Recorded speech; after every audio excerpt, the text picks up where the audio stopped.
کی شے کیوں نہ ہو انسان اس کو تیار ہے۔ یہ سب جو ہمارے پاس ہیں یہ بہت بڑی نعمتیں ہیں،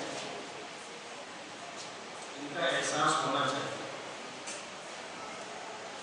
ان کے بارے میں سوچنا چاہیے، ان کے بارے میں غور کرنا چاہیے کہ امام حسین علیہ السلام نے ہم سے نصرت مانگی، مدد مانگی، کہاں امام حسین علیہ السلام کی شخصیت اور کہاں ہم، یہ بہت بڑی بات ہے۔ اور عزیزو یاد رکھیں کہ نظام دنیا نصرت ہی کی وجہ سے قائم ہے۔ اگر دنیا میں ایک دوسرے کی مدد، ایک دوسرے کی نصرت نہ کی جائے تو نظام دنیا تباہ و برباد ہو جائے گا۔ یہ جہان جہان نصرت ہے، یہ دنیا دنیائے نصرت ہے۔ یہاں ہر ایک کو کسی نہ کسی کی نصرت اور مدد کی ضرورت ہے، بغیر اس کے انسان آگے نہیں ہو سکتا، بغیر اس کے انسان کچھ نہیں کر سکتا۔ یہ اور بات ہے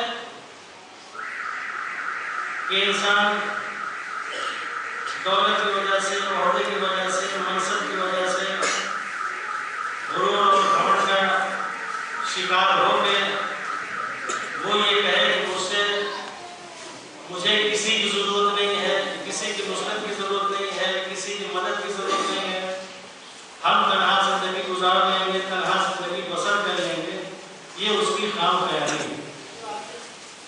چاہے جتنا بڑا انسان کیوں نہ ہو، بغیر نصرت اور بغیر مدد کے بڑے سے بڑا انسان کی زندگی نہیں گزار سکتا۔ چاہے زندگی ہو چاہے موت ہو، زندگی میں بھی اسے نصرت کی ضرورت پڑے گی، مرنے کے بعد بھی اسے نصرت کی ضرورت پڑے گی۔ ورنہ جس طریقے سے مرنے کے بعد اس کو اگر اس کے ہاتھ میں چھوڑ دی جائے تو لاش سڑ جائے گی، لاش میں بدبو پیدا ہو جائے گی، اسی طریقے سے ایک انسان کو اگر دنیا میں زندگی میں چھوڑ دیا جائے تو ظاہر ہے کہ وہ زندہ رہے گا لیکن وہ مر چکا ہوگا۔ یہ نصرت کی دنیا ہے، یہ مدد کی دنیا ہے۔ یہاں ہر ایک کو ایک دوسرے کی مدد اور نصرت کی ضرورت ہے۔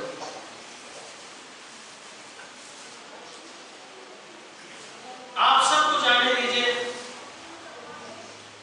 قرآن پڑھیے، میں یہ کہہ رہا ہوں کہ قرآن پڑھیے اور اس طریقے سے قرآن پڑھیے جیسے قرآن پڑھنا چاہیے۔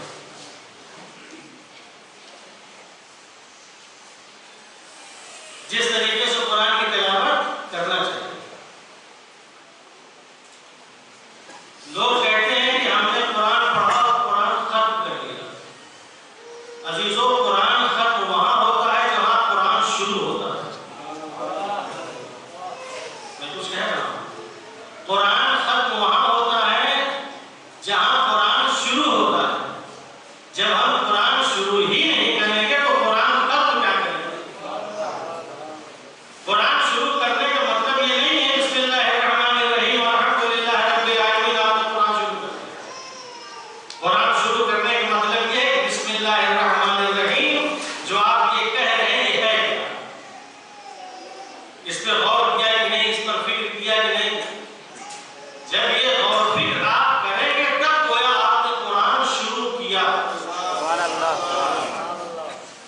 اور جب اس طریقے سے قرآن شروع کریں گے تو قرآن ختم بھی کریں گے۔ تو قرآن ختم وہ کرتا ہے جو قرآن شروع کرتا ہے۔ پہلے ہم قرآن شروع کرنے کی کوشش کریں، قرآن شروع کرنے کی کوشش کریں۔ یہ جو گھروں میں تلاوت کر لے رہے ہیں ایسے ہی، یہ سورہ ہے تو اس سے یہ فائدہ ہے، وہ سورہ ہے تو اس سے یہ فائدہ ہے، نماز عشاء کے بعد واقعہ پڑھیے تو آپ کو یہ ملے گا، صبح سورہ یاسین پڑھیے تو یہ ملے گا۔ اس کو پڑھ کے آپ نے قرآن شروع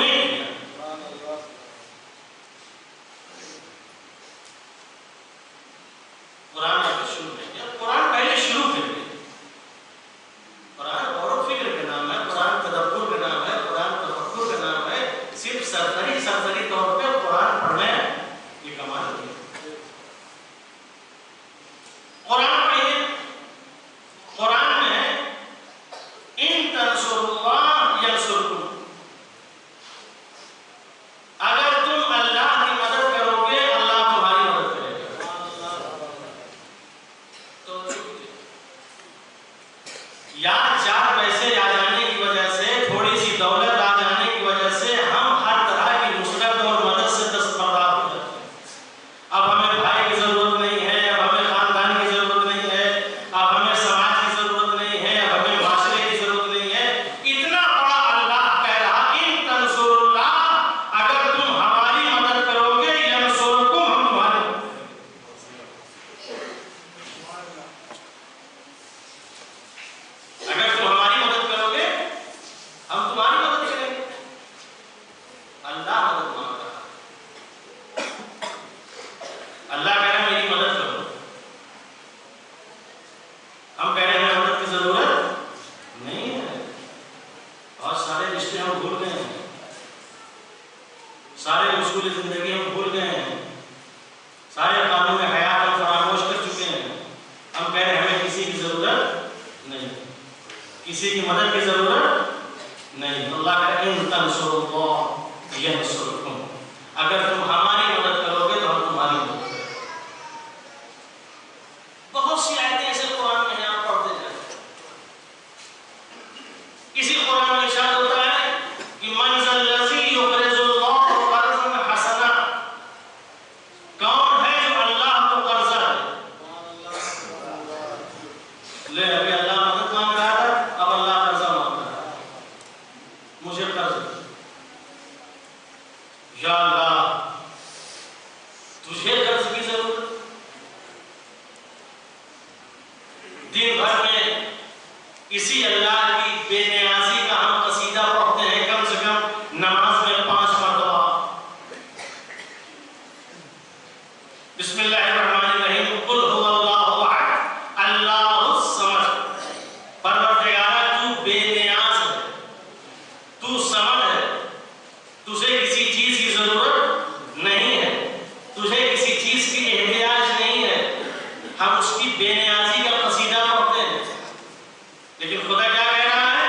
من ذا الذی یقرض اللہ قرضا حسنا، اے میرے بندو تم میں کون ایسا ہے جو مجھے قرضہ دے؟ اللہ مدد مانگ رہا ہے، اللہ قرض مانگ رہا ہے۔ توجہ کیجیے، اللہ مدد بھی مانگ رہا ہے، اللہ قرض بھی مانگ رہا ہے۔ کس سے؟ ہم سے۔ اب اگر اپنا مرتبہ آپ نے سمجھیں کہ آپ کون ہیں، کہ آپ سے اللہ قرضہ مانگ رہا ہے، آپ سے اللہ مدد مانگ رہا ہے۔ اللہ کہہ رہا ہے کون ہے جو میرا ناصر بنے؟ یہ امام حسین علیہ السلام تو بعد میں نصرت مانگ رہے ہیں۔ اللہ کہہ رہا ہے کون ہے جو میرا ناصر بنے؟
وہ جو زیادہ کیا ہے وہ زیادہ آپ کا نہیں ہے، وہ زیادہ آپ کا نہیں ہے، وہ زیادہ کسی اور کا، وہ زیادہ کسی اور کا حق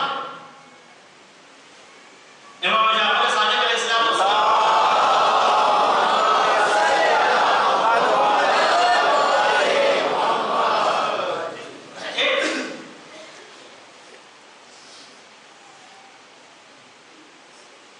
حساب اور ایک معین مقدار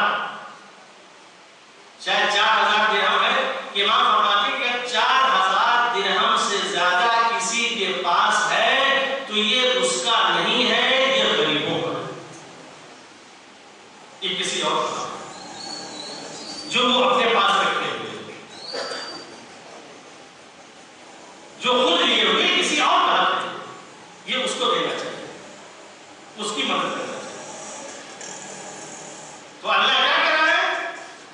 ان تنصروا اللہ ینصرکم، اگر تم نے ہماری مدد کی میں تمہاری مدد کروں گا، یعنی اگر تم نے ہمارے بندوں کا خیال کیا، اگر ہمارے غریبوں کا خیال کیا، اگر یتیموں پہ رحم کیا تو ہم برابر تمہارا خیال رکھیں گے، برابر تمہارے اوپر رحم کریں گے، برابر تمہارے اوپر کرم کریں گے،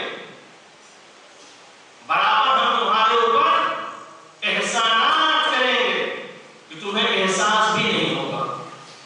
تو اللہ مدد کرتا ہے۔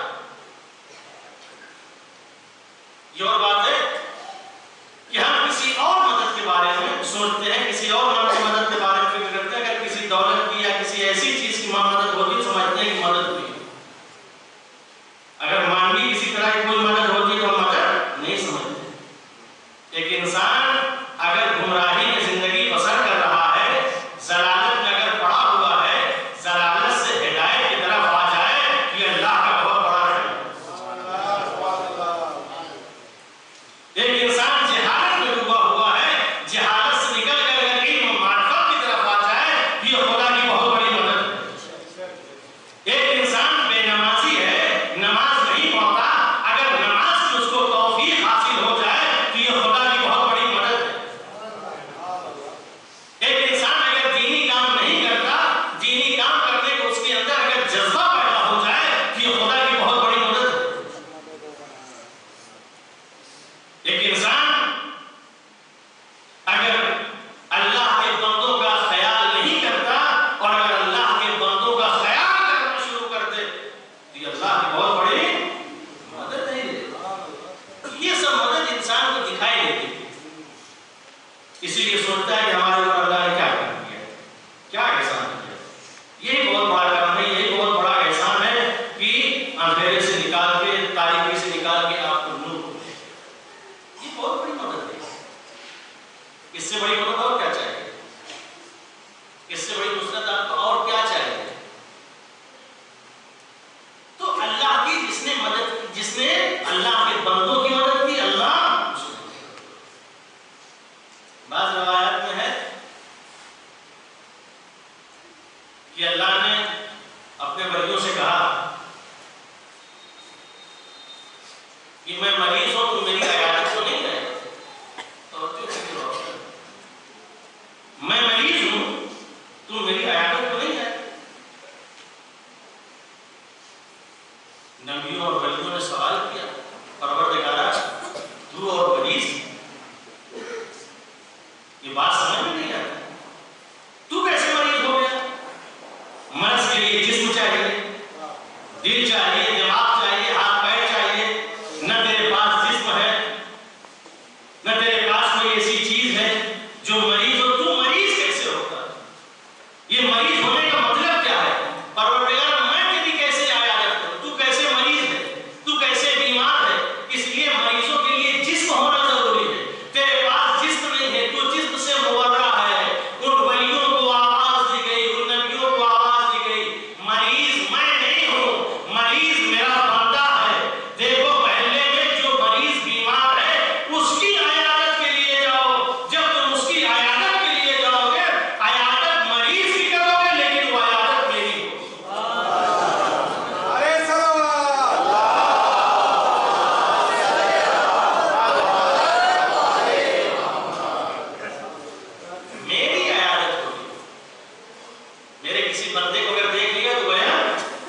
میری ہے.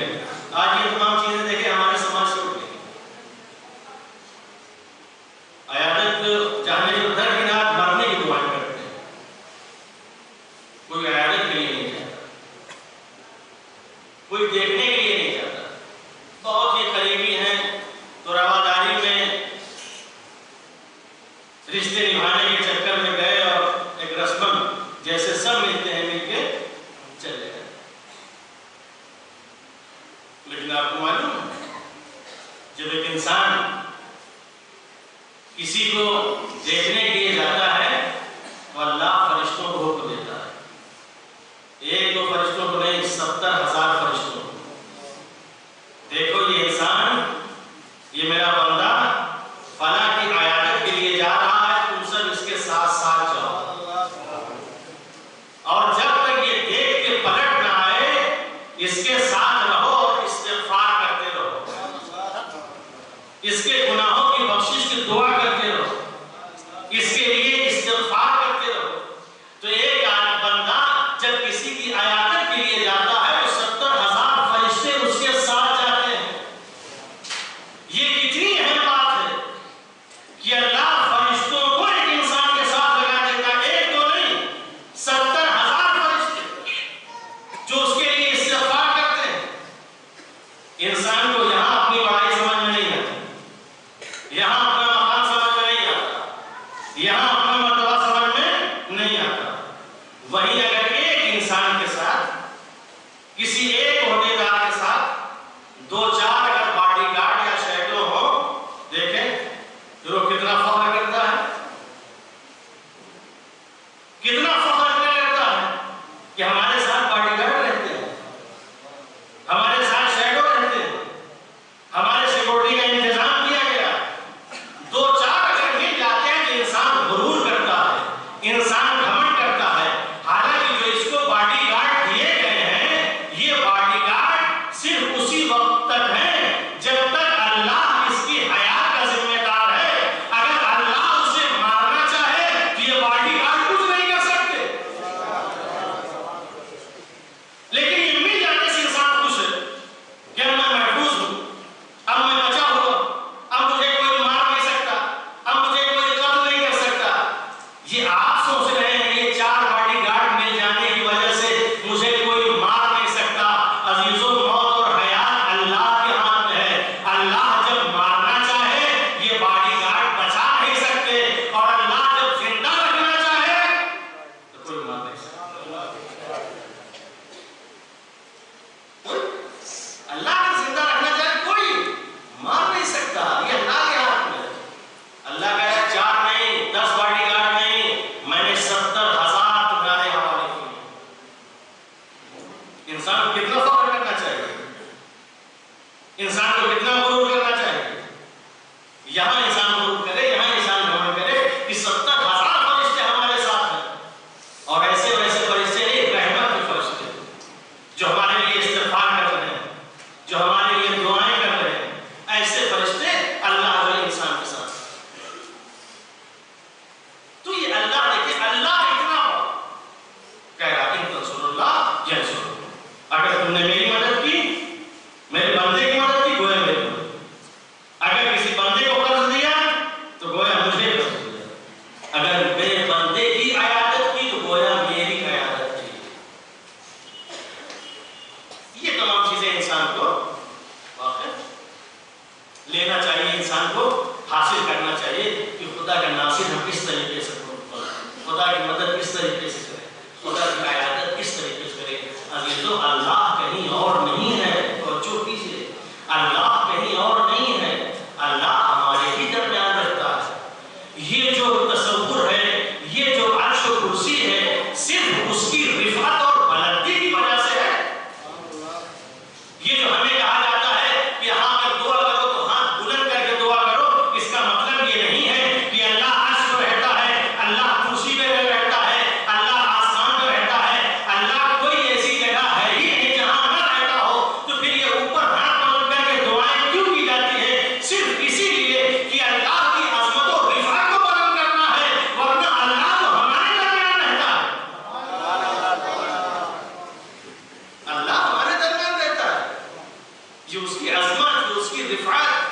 کی بلندی کا تصور ہے جو انسان کو ہاتھ بلند کرنے کے لیے کہا جاتا ہے.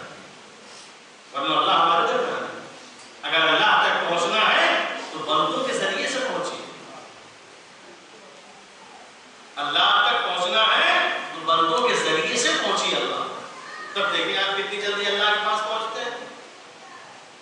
بہترین ذریعہ ہے بندوں کے ذریعے انسان اگر اللہ کے ذریعے اگر اللہ تک پہنچے. امام سجاد علیہ السلام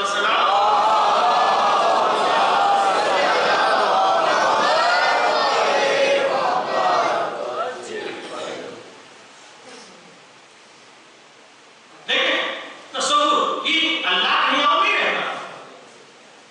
اللہ ہمارے درمیان رہتا ہے. اللہ تک جو راستہ جاتا ہے وہ ہم سے ہو جاتا ہے.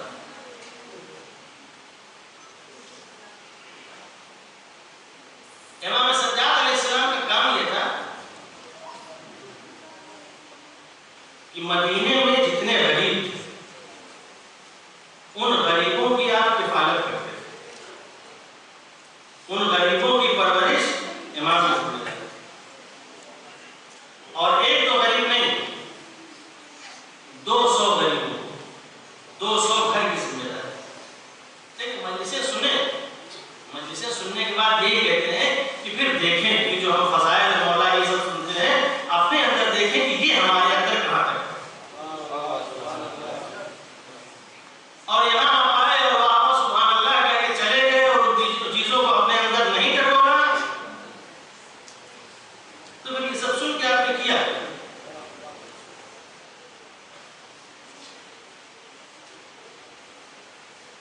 جب امام شہید ہوئے اور غسل دینے کے لیے انتظام کا اہتمام کیا گیا تو چپ کیجیے. واقعی یہ سب چیزیں بہت ہی سنجیدگی سے سنیں اور سوچیں اور سمجھیں.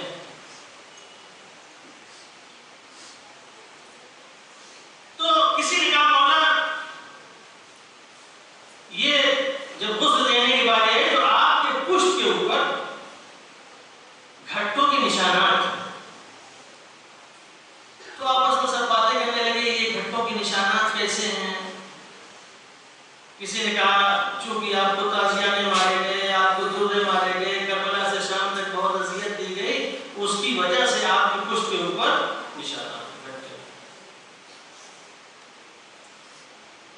کہا ایسے ہیں خود امام محمد باقر علیہ السلام سے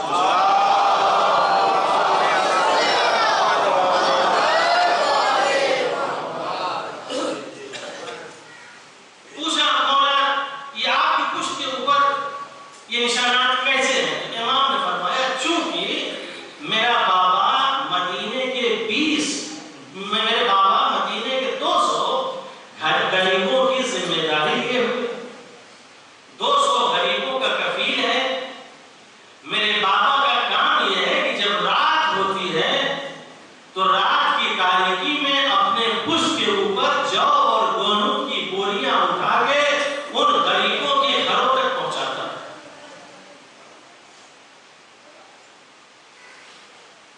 یہ اسی کے نشانات ہیں جو بوریاں جو اور گیہوں اٹھائیں.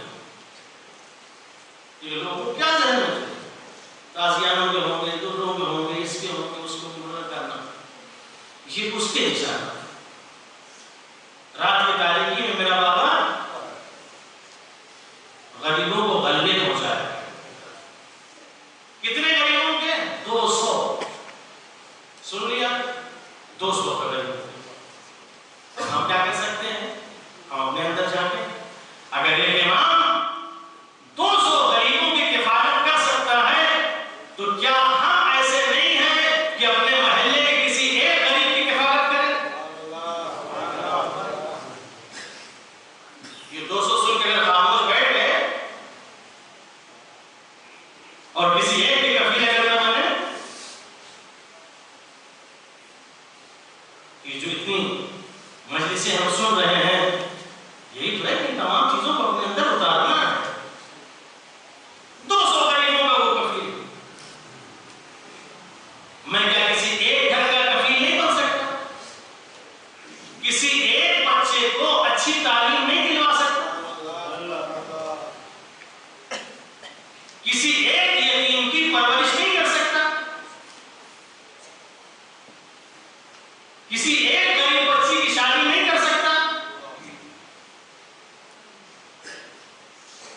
جب یہاں بات آتی ہے تو چاہے جتنا پیسے والا کیوں نہ ہو، اپنے بچے کو اچھے سے اچھا پڑھا لے گا، اچھی سے اچھی تعلیم دلوا لے گا، لیکن جہاں ایک کسی بچے، غریب بچے کی تعلیم کی بات کرے، وہی انسان ہاتھ اٹھا لیتا ہے۔ ہمارے پاس اتنا نہیں ہے کہ میں پڑھا سکوں۔ اپنی بچی کی شادی بہترین ہوٹلوں میں، ایک پلیٹ کھانے آج ہزاروں روپے کے ہوتے ہیں، 500 پلیٹ، 700 پلیٹ، 1000 ایسے کھانے ہوٹلوں میں۔ جب اپنی بچی کی شادی کرتے ہیں ایسے ایسے مہنگے ہوٹلوں میں کرتے ہیں، اس وقت پیسہ رہتا ہے، لیکن جب ایک غریب کوئی آتا ہے، مجھے 700 روپے والی پلیٹ کھانا نہیں کھلانا ہے، مجھے صرف 50 روپے یا 10 روپے پلیٹ والی کھانا کھلانا ہے، ایک بچی کی شادی کروا دے، ہم کہتے ہیں ہمارے پاس نہیں۔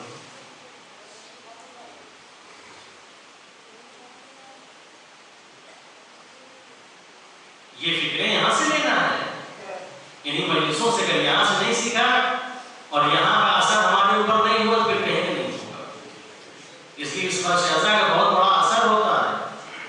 لیکن اتنا بڑا اثر ہوتا ہے، اتنا بڑا اثر ہوتا ہے، چاہے جتنا سرکش کیوں نہ ہو، جب تک فرشیزہ پر بیٹھا رہتا ہے، بڑے اچھے اچھے خیالات اس کے دل میں آتے رہتے ہیں۔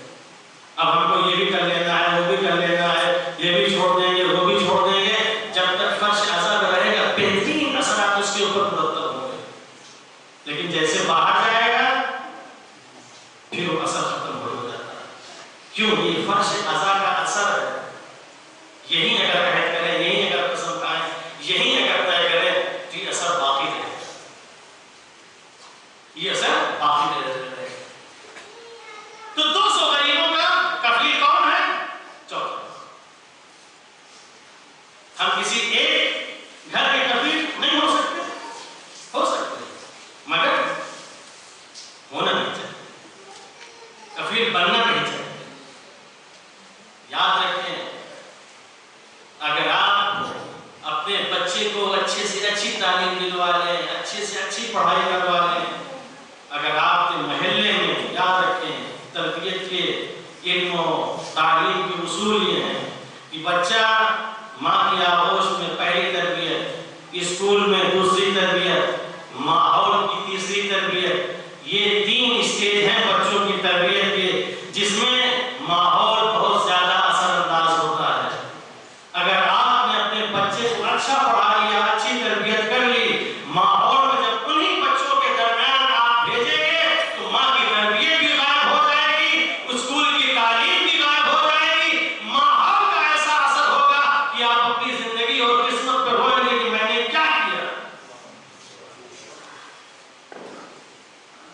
ماحول بہت اثر کرتا ہے، ماحول کا اثر ہے۔ صرف اپنوں کو دیکھ لینا، اپنوں کو سمجھ لینا یہ کمال نہیں ہے۔